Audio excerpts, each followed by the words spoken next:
I, 32M, told my sister-in-law, 35F, that she deserved what happened to her.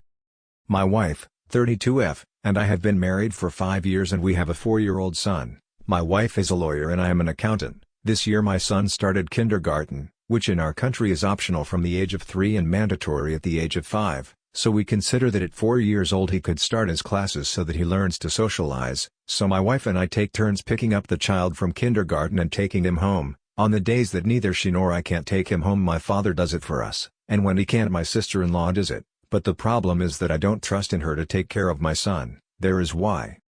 When my wife and I started dating, she told me that her sister is a little special because during her adolescence she was abused by her first boyfriend, and that thanks to that she tends to become a little aggressive when she hears screams or too strong noises. It doesn't help that she doesn't seek psychological help because she believes that psychologists are a scam, a fairly common belief in my country, unfortunately. Due to her traumas and her past experience, it bothers me that my sister-in-law is sometimes left alone with my son.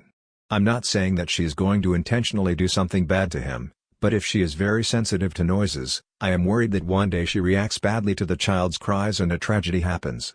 This is a concern that I have told my wife before and that she understands, which is why her sister is always the last option to pick up our son. Anyway, she has always told me that her sister is a good person and that she would never hurt our kid.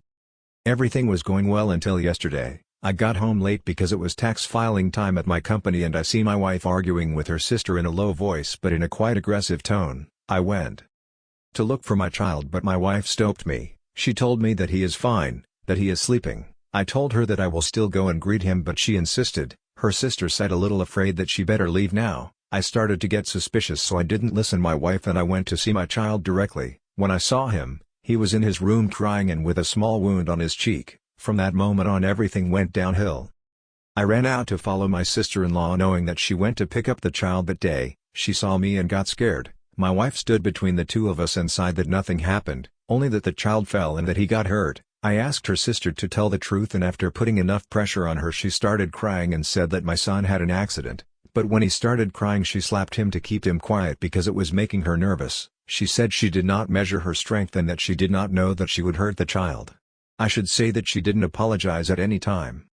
That only made me angrier so I yelled at her in the middle of the street, resisting the urge to attack her. In the middle of my anger I told her I'm glad that your ex treated you the way you deserved.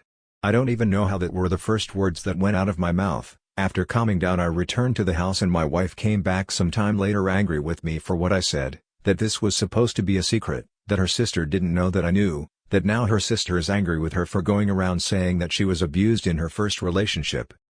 I asked her how she could be angry with me and not with her sister for attacking our son. She told me that she was angry with her but that I crossed the line by insulting her in the middle of the street. She also told me that it is normal for adults to hit to the children to shut up, that their mother used to do it often, but what I did was very low.